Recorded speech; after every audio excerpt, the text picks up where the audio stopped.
Prehajamo na 12. točko, predlog odloka o občinskem podrobnem prostorskem načrtu za kamnolom Stahovica 2, prva obravnava.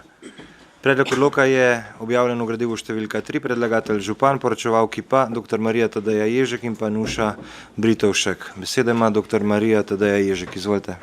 Hvala lepa. Lep pozdrav tudi v mojem imenu. Pred nami je predlog odloka o občinskem podrobnem prostorskem načrtu za kamnolom Stahovica 2 v prvi obravnavi.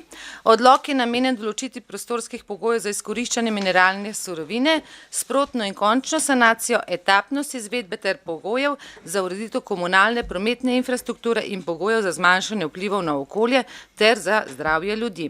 V okviru sprememb in dopolnitev OPN Kamnik številka 3 so svoje zahteve in pogoje v zvezi s kamnolomom in njegovo širitvijo podali nosilci urejanja prostora. Izdelana je bila celovita presoja vplivov na okolje. Vsi pogoji nosilcev urejanja prostora in omilitveni ukrepi iz okoljskega poročila so navedeni v prilogi 2 OPN občine Kamnik. Pravna osnova za samo pripravo prostorskega akta je Zakon o urejanju prostora. Na podlagi veljavne zakonodaje se za predmetni prostorski akt obravnava javna obravnava, in sicer 26.4. Je pa akt javno razgrnjen že od 11. aprila in vključno do 12. maja tega leta. V nadaljevanju bo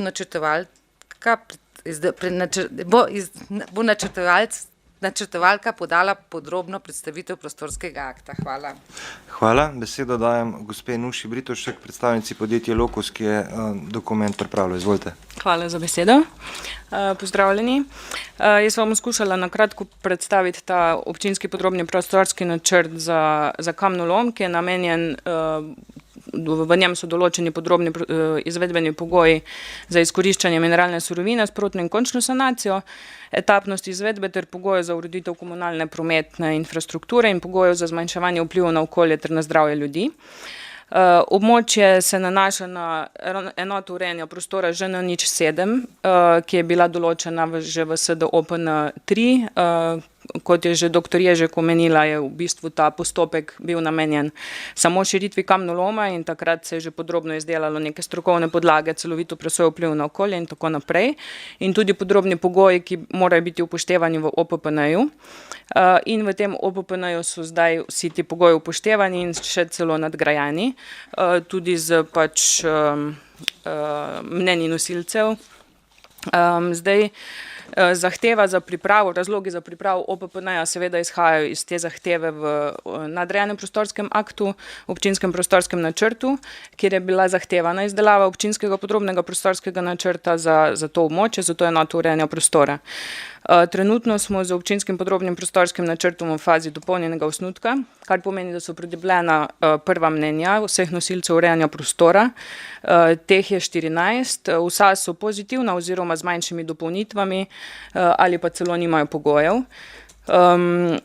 Aktivnosti pred izdelavo dopolnjenega osnutka v bistvu začelo se je z izhodišči oziroma pobudo za pripravo OPPN-ja. Ta izhodišča so bila tudi javno objavljena. Potem je bil pripravljen sklep o pripravi, pridobljene konkretne smernice, torej smo že dvakrat dobili smernice oziroma mnenja od nosilcev. Celovita presoja vplivov na okolje ni bila potrebna, so se odločili nosilci, da pač ni potrebno izdelave, zato ker je bila že v fazi OPN-ja izdelana podrobno okoljsko poročilo. In pač osnutek poslan v prva mnenja, zdaj smo dobili ta mnenja nazaj in pred vami je razgrnjen, tudi na javni razgrnitvi je razgrnjen akt, ki je že dopolnjen s temi prvimi mnenji. V okviru izdelave občinskega podrobnega prostorskega načrta so bile izdelane tudi strokovne podlage, in sicer rudarski projekt za izkoriščanje, potem prometna študija za preveritev cestnega priključka javne lokalne ceste na državno cesto, potem preveritev prometa obstoječe javne poti ter krajinska zasnova za urejanje na območju in kot nujna obvezna strokovna podlaga v tej fazi dopolnjenega osnutka tudi elaborat ekonomike. Ključni poudarki občinskega podrobnega prostorskega načrta so pač v bistvu ta OPPN je namenjen predvsem zmanjševanju, vsi poudarki oziroma pogoji, ki so noter, predvsem zmanjševanje vpliva na okolje in zdravje ljudi. Podrobno so v bistvu določeni pogoji za sprotno in končno sanacijo kamnoloma po posameznih etažah. V bistvu se sproti mora sanirati vsaka etaža posebej, ko je izkoriščena ena, se ena prejšnja mora sanirati.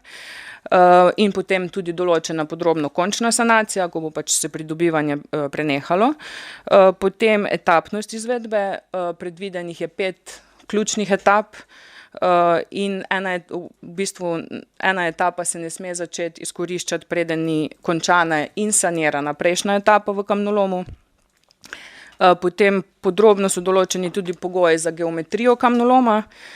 Tu bi poudarila predvsem, da so etaže nižje in tako je tudi generalni naklon kamnoloma nižji, kot je zdaj obstoječ kamnolom. Kar pomeni, da bo tudi renaturacija oziroma sanacija bolj enostavna oziroma predvsem bolj učinkovita. Potem podrobni pogoji za sanacijo jugozahodnega dela, ki se bo zgodila v začetnih fazah, ker se bo tam pač v bistvu odveč pač prst oziroma jalovina, odkrivka, ki se bo iz območja pridobivanja se bo dajala tja in se bo v bistvu tam sanirala ta brežina. Potem vzpostavitev, tudi precej pogojev na vzpostavitev in obnovo gozdnega roba, predviden je omejen poseg v rob, ne gre poseganje v samo mejo OPPN-ja in potem za neko tehnično sanacijo in nato rekultivacijo se v bistvu mora ta gozdni rob dobro obnoviti in vzpostaviti na novo in prav tako pas obvodni pas ob Kamniški Bistrici.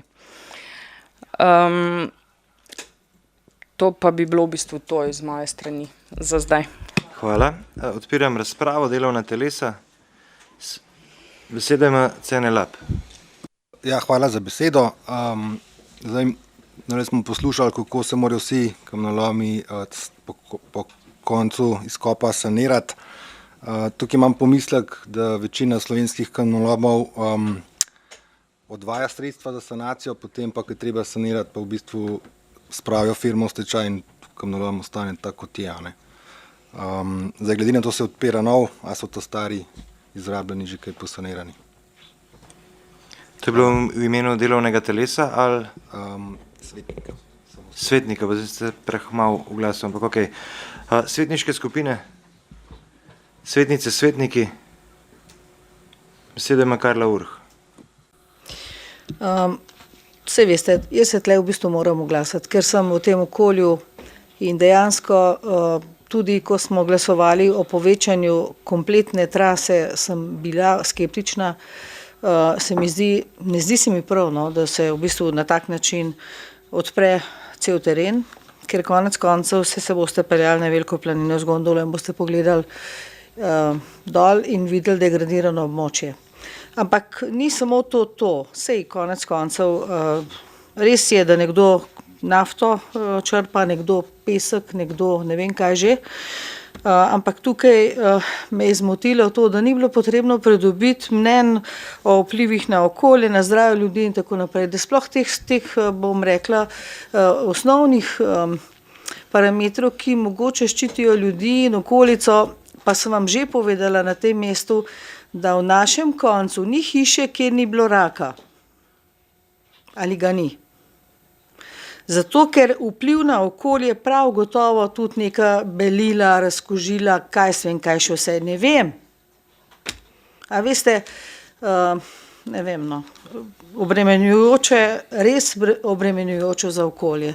In temu pač kapital je vladar sveta. In mene to res moti zaradi naših otrok, zaradi naših podmladkov, ker tudi konec koncev cesta je zelo obremenjena.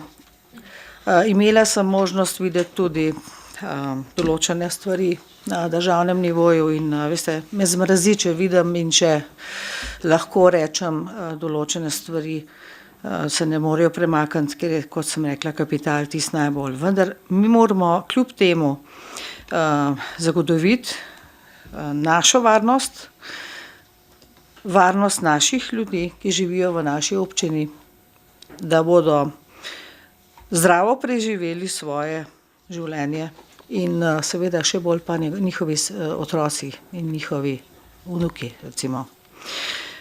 Cesta se zelo obremenjujoče, bom rekla, iz dneva v dan duši pod težo ogromnih tornjakov.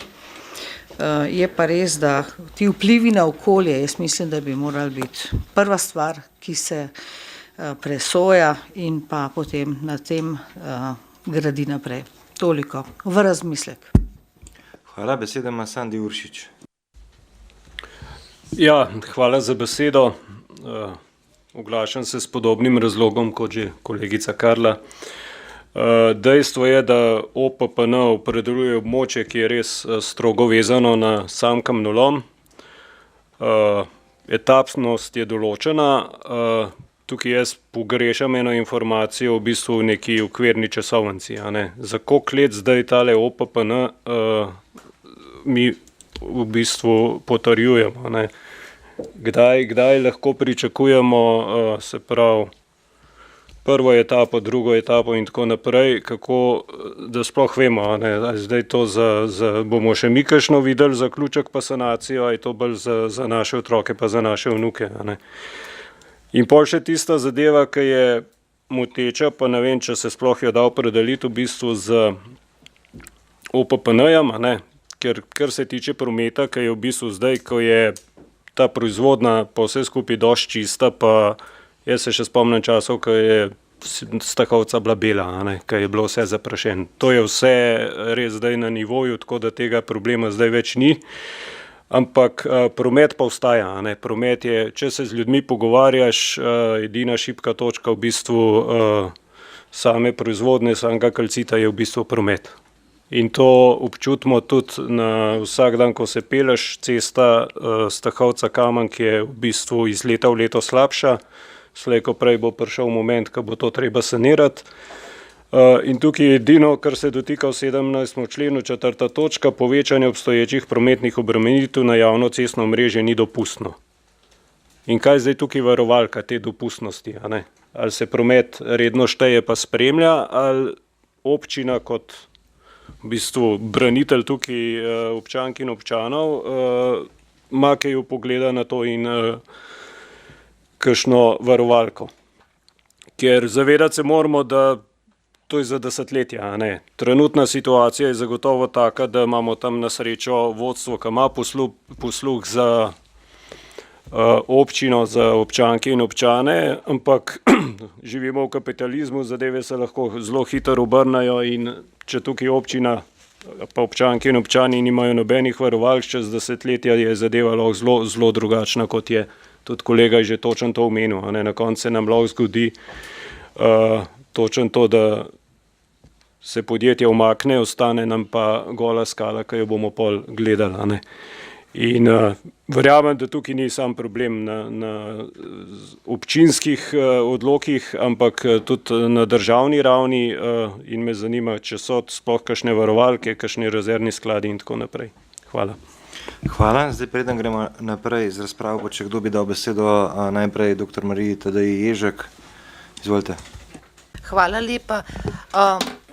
Jaz bi samo dala v bistvu eno pojasnilo. Prva obravnava, kot zakon o urejanju prostora veleva, je namenjena, da se zberejo tudi vse pripombe in se v času javne razgrnitve in se do teh pripomb tudi pač pisno opredeli oziroma se poda v stališče, strokovno stališče. Na tej seji bomo skušali čim več pač odgovoriti strani pripravljalca, družbe Lokus, bo pa v bistvu to sestavni del tudi prostorskega akta, tako da bojo pač te vaše pripombe obravnavale kot stališča do pripomb iz javne razgrnitve. Samo toliko. In to se bo nadaljevalo tudi v vseh naslednje obravnavanih aktih. Zdaj pa dajem besedo. Hvala. Besedo ima še gospa Nuša Britovšek glede pridobljenih mnenj pa celostnih vplivov na okolje. Izvolite. Ja, hvala za besedo in hvala za vprašanja. Kar se tiče tega, da se bo v bistvu kamnolom odpiral naenkrat, je v bistvu dorečeno v tej etapnosti, da je to pač v 5 etap razdeljeno in da je v bistvu ena etapa mora biti sanirana, preden se lahko začne druga etapa. Jaz razumem vaše pač pomisleke oziroma strah pred tem, ker se to v preteklosti mogoče v nekaterih kamnolomih ni izvajalo, kot bi se moglo. Zdaj seveda pa zato je res pristojna država in Ministrstvo za infrastrukturo. Tudi tja se v bistvu koncesionar ves čas plačuje sredstva za samo sanacijo in v bistvu tudi uradno kamnoloma ne sme zapreti in ves čas še naprej plačuje koncesijo, dokler ni potrjena zaključena sanacija. In sprotna in končna. Zdaj to je res na strani države in inšpekcijskih služb, da pač to urejajo in sankcionirajo ustrezno. Odgovor še glede presoje vplivov na okolje. Presoja vplivov na okolje, mi seveda OPPN je pač podvržen postopkom takim zakonodajnim, ki morajo biti in v izhodiščih, ki so bila objavljena in poslala vsem nosilcem, ki sodelujejo v celoviti presoji vplivov na okolje, so se izrekli, da celovita presoja vplivov na okolje pri OPPN-ju ni potrebna, ampak to samo z namenom, ker je bila že v fazi tega OPN-ja res zelo podrobno narejena, ker OPN se je delal samo za to enoto in se v bistvu izključno za kamnolom in v bistvu v občinskem podrobnem prostorskem načrtu nismo naredili nič drugače in nič bolj, samo bolj podrobno, ampak drugače, kar se tiče presojanja vplivov na okolje, ni bilo sprememb. In zato, ker so nosilci, ker se je v okoljskem poročilu ogromno študij bilo narejenih in pač vodovarstvenih, prometnih in vsega že na nivoju OPN-ja, so se v bistvu vsi odločili takoj v prvem mnenju, da pač CPV-ja na tem postopku OPPN-ja več ni potrebno, ker ne bi kaj novega ugotovili. Kar se tiče ceste, tudi mi ves čas smo se tudi v OPN-ju s tem ukvarjali in tudi takrat so bila že taka mnenja, da je cesta seveda najbolj obremenjujoča in v bistvu pač okoliške prebivalce tudi ta tovorni promet najbolj obremenjuje. Tudi tu so bile narejene študije glede prometne obremenjenosti in glede same ceste, te javne poti in je bilo ugotovljeno, da pač priključek je ustrezen. Zdaj zaradi hrupa se v OPPN-ju načrtuje, to je sicer izven območja, protihrupna ograja ob stanovanjskih objektih ob tej javni poti in je to tudi zapisano v občinskem podrobnem prostorskem načrtu, da se jo mora narediti. To je bilo ugotovljeno pa že v okoljskem poročilu na nivoju občinskega pač predhodnih na OPN-ju. Zdaj pa, da se pa obremenitve, zdaj napisan je pogoj, da se obremenitve tovornega prometa ne smejo povečevati, torej pač ne bo več kamionov.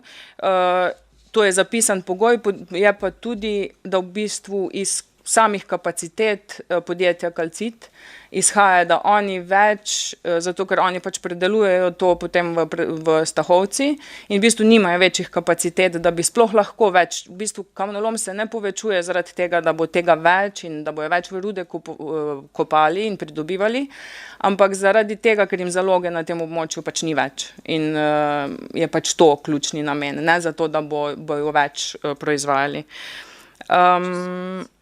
Ja, časovnica, zdaj to prav točno vam ne znam odgovoriti, gospod Uršič, ampak do 2070 naj bi bile te stvari tudi po nekih, je pa to seveda odvisno od zalog, mineralne surovine in tudi seveda od potreb na trgu, od koncev ekonomske situacije, ampak to tudi, kar je v bistvu samo podjetje Calcit pripravljalo, pa v rudarskem načrtu, pa v teh vizualizacijah bi naj do 2070 bil ta kamnolom načeloma izkoriščen. Zdaj ne znam vam pa odgovoriti, prva etapa, lahko pa to bom se to pozanimala pri njih, pa vam to odgovorimo. Mislim, da je to. Hvala. Hvala. Še kdo? Besedo ima Sandi Uršič. Hvala, samo okvirno me je zanimalo, se pravi, to je že podatek 2070, smo lahko brez skrbi, da nam bomo dočakali tega, ne, tako da, ja.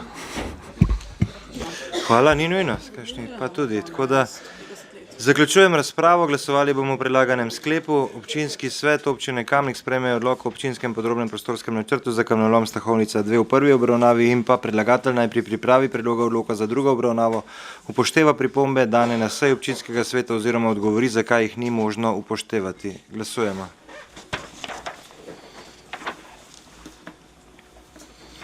Glasovanje poteka. Zaključujem glasovanje. Za je glasovalo 23 svetnic in svetnikov, proti 3. Ugotavljam, da je sklep sprejet in točka zaključena. Tako.